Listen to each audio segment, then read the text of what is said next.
Well, what did a failed coup attempt in Russia over the weekend reveal about the war in Ukraine, about Western intentions, about Western media bias, and the like? For that, I want to bring in Colonel Douglas MacGregor to get an after-action report, if you will, of this crazy weekend that we had. Colonel, it's good to see you here on such a big news week and a big news story. Good to see you. Absolutely. So first, I want to put up these live maps. These are, I think, really helpful for our audience who might not be familiar of what this contested territory is. The area that has voted, of course, to become part of Russia, the Donbass, what was eastern Ukraine. Here's the Russian live battle map, and you can see the line here. And then looks a little different than the Ukraine live battle map, so that no one can accuse us of bias here. These are the two different maps, one from the Russian side, one from the Ukrainian side of these live view maps of the battle right now. And over the weekend, the New York Times basically said, while this didn't change the war at all, in fact, the West was, Ukraine failed to exploit this coup this weekend, that there was nothing they could do. They failed to exploit this massive coup. Which was a kind of a crazy admission from the New York Times. But just based on this battle lines, what is your assessment of where things stand right now after this coup this weekend? If you look at the Russian map, you'll see that there are advances on the northeast side. If you just sort of regard the area under Russian control as a large banana that sort of runs in that form, the Russians have made progress towards Kharkov. These have been limited offensives, I think, to gain control of road nets and terrain that will facilitate a rapid offensive, which is to follow. There have been other areas where there have been some advances as well. The Ukrainians don't show as much of that for obvious reasons. The Ukrainian forces are, in fact, on the verge of collapse. They are totally demoralized. They've experienced large numbers of desertions to the Russian side and from the battlefield in general. People are going out of their way to avoid military service of any kind in Ukraine. So the Zelensky regime is in a lot of trouble. And we need to talk about that because to some extent, that explains why Prigozhin behaved the way he did. And if you want to go there, we can go there now, or we can continue to gaze at the map. No, I just wanted to kind of put in context when I think people don't often understand that this portion of former eastern Ukraine is now Russia and voted overwhelmingly to become part of Russia. This is the area where there's sort of a tit for tat back and forth right now along this line. And this is the area where the Wagner forces were positioned, right? This was yes. Yeah. And so Prigozhin then, of course, moves and makes this move over the weekend. Let's dive into exactly why he would have done this given this timeline. What's your assessment of that? Well, Prigozhin is a complex figure. Certain things need to be understood up front about him and Wagner. First, Americans need to understand that the Wagner group is really very analogous to the French Foreign Legion. If you're looking for an entity in the history of the French Republic that has fought harder than anyone else for France in both world wars and between the wars all over the world, it's the French Foreign Legion. I would say that you could say the same thing about the Wagner group. Whatever their origins, and they're certainly a creature to some extent of Russian intelligence for use overseas, but they have fought in this war tirelessly to advance the Russian cause, and they've taken the casualties to prove it. So they are enormously popular with the Russian people. The Russian people love Wagner, and the Russian people overwhelmingly like Prigozhin. Prigozhin's kind of an unattractive character to us in the West. He's very foul.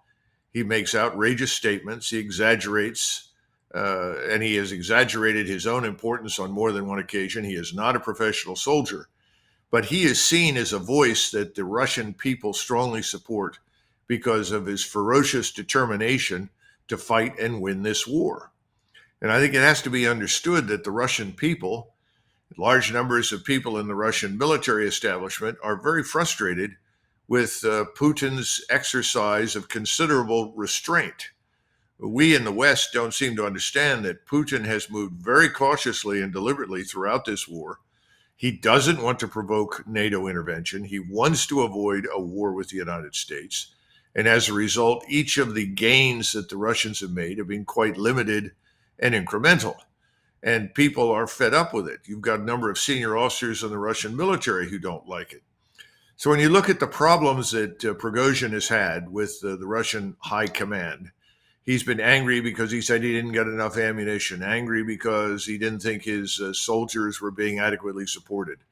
Eventually, Putin intervened. General Surovikin was told, look, you've got to manage this. They're very good troops. Make sure he gets what he needs. And Surovikin is very sympathetic to Prigozhin and his larger views, I think. But Prigozhin decided it wasn't working and it wasn't enough. And I also think he knows he's not a professional soldier, so his ability beyond speaking publicly is limited.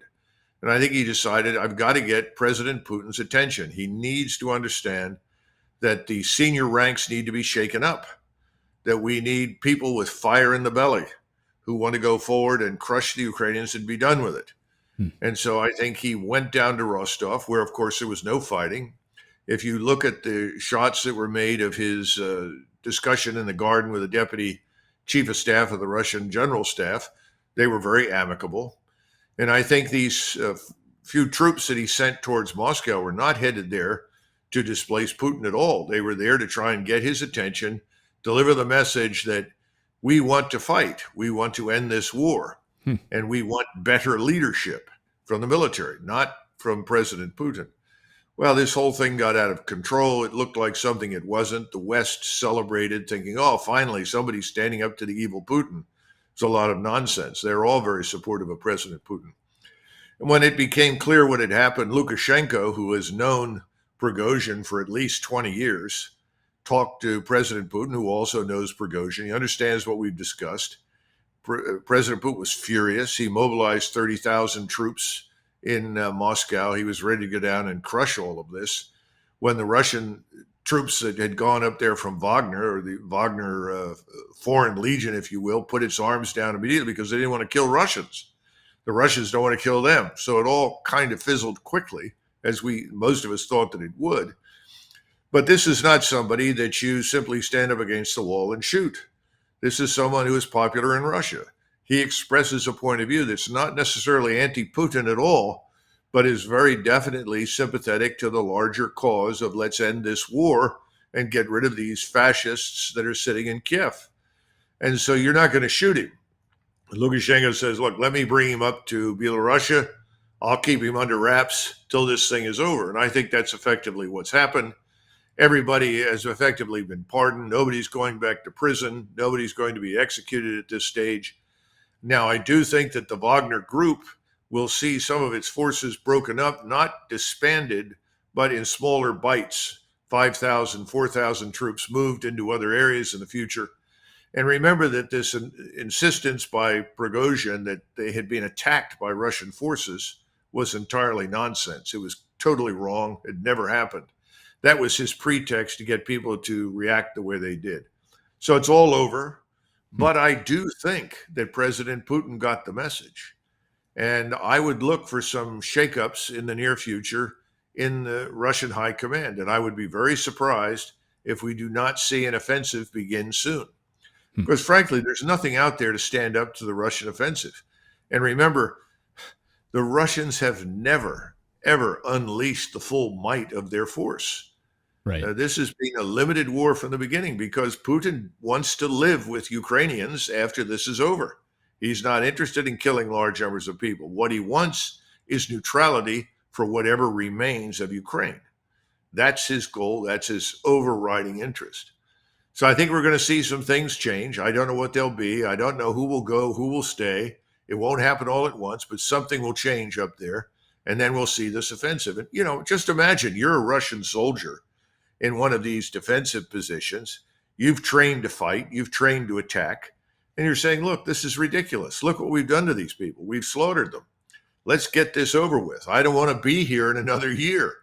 And I felt that way in 1991 when Colin Powell and others were saying, well, perhaps we should just go to a Korean-style frozen conflict, build a new DMZ between Kuwait and Saudi Arabia. Well, I was horrified. Large numbers of the generals thought, oh, well, this is good, then we don't have to fight. But the soldiers, we were furious. So let's get this over with, be done with it. Fortunately, that's what happened. And President Bush, to his credit, said, no, we're going to attack. And we did. I think there's similar feelings now on the Russian side. Hmm. So a couple of things there. So this really, I mean, Putin seemed like he was pissed. And he mentioned multiple times in that speech, this is treason, this is mutiny, this is a betrayal. Betrayal, he said a number of times. So it doesn't seem like Putin's the kind of guy to do what others ask him to do, but you say he seems to get the message here. He probably got the message here. I mean, he goes up and he's now with Lukashenko. He'll be pardoned. Doesn't look like any of these people are going to be prosecuted. And it's all sort of it was a rough weekend. We had a family dispute. Uncle Larry got a little drunk and it got a little feisty. And that's really what this was. I mean, is at the end of the day, this is how they're going to handle this? Well, look at this from the vantage point of mafia disputes. The five families got into a dispute, but everyone decided very quickly, we don't want a war. The war will be, destructive and self-defeating. And so the bosses backed off, and the big boss said, all right, back off, get back to work, behave yourselves, and you can survive. Remember, Putin right now is much more like the czar. And czars have had trouble with people before. I could go back to a long way and find this with Alexander II, Alexander III, Nicholas I. They all had disputes. There were from time to time irascible generals who wanted to take sterner action than the czar was prepared to take. In most cases, these people were not harmed. They were not imprisoned. They were not jailed. They were sent away and told to shut up and color for a while, but they were not executed. And people should not mistake this for weakness. Russians like this. They like the fact that Putin said, all right, enough's enough. You're not going to be executed. If in fact this had been different, if this had been a real coup attempt, which it was not, if this had been a genuine uprising, which it was not, then the Russian people would expect total annihilation of the enemy. But they know this is not the case. So is this business as usual? No. But it's an important event. And I think the entire Russian population will now look for that determined offensive that they've waited so long for to see an end of this war and an end to Zelensky. Now, there's something else that needs to be brought up. Zelensky has talked in recent days and weeks about effectively destroying or attempting to destroy the Zaporozhye nuclear power plant. Now, most of the reactors there have been essentially shut down, but he keeps pushing for this. And there is a real fear on the Russian side that he may try to do damage there, release radiation, effectively creating the equivalent of a dirty bomb, try to blame it on the Russians, which people like Graham and Blumenthal and Blinken and the rest of the gang will all stand up and say, see, these Russians did it. Just imagine you've got these very foolish men in the Senate, Blumenthal and Graham, sponsoring legislation that would trigger an immediate nuclear exchange with Russia if something like this were to happen. You have Prigozhin and Russian generals watching this, saying this is terrible. So what's your solution? End the war. Attack. Get this over with. The longer it drags on, the greater the potential for this kind of false flag that could lead to a major war.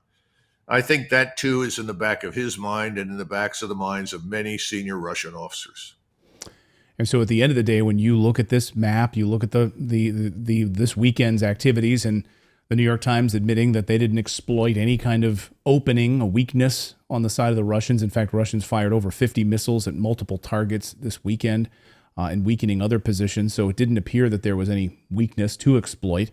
What does Ukraine do from here? I mean, we see Zelensky now going to call up any active male, any male of able-bodied that will serve. They'll be pulled into the meat grinder. This is like a last gasp here. Oh, I think you've summed it up beautifully. It is a last gasp for Zelensky and his crew and the various people that support him. He hasn't got much rope left, because once this offensive begins and rolls up the rest of eastern Ukraine, I also expect the Russians to cross the Dnieper and go down and seize Odessa. Now, at that point, there may be a pause. And I think Putin will look to the West. I think he's hopeful that the Germans will find a new government.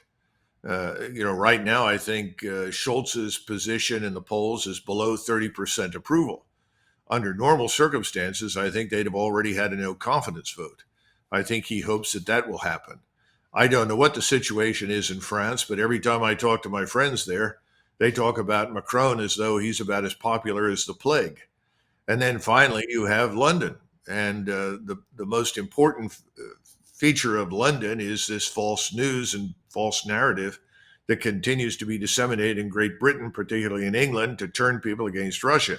But even there, that narrative is wearing thin, and people are beginning to wonder, why are we doing this? Does this make sense? Especially when you look at the state of the armed forces in all three of those countries, France, Britain, and Germany. What are they going to do? Well, the answer is not much. And then finally, there's Poland. And I think the polls indicate that the Polish population is now no longer enthusiastic about becoming part of a war with Russia. So, Putin wants to exercise restraint. He wants to be patient. He wants these things to happen. In other words, he wants to give time for things to develop. Thank you so much, Colonel. Great to see you as always, and we will keep our eye on this developing story. Thanks, Colonel. Thank you. Sounds good. Bye-bye. Thank you so much for watching this segment here at Redacted. We are live every day at 4 p.m. Eastern Time, trying to share the stories that the mainstream media will not cover. You should also come over and join our community of Redacted Rebels over at redacted.inc. That's our private locals community where we can share exclusive content that we simply cannot share here on YouTube. Come over and join the rebellion together right now by going to redacted.inc. We'll see you next time.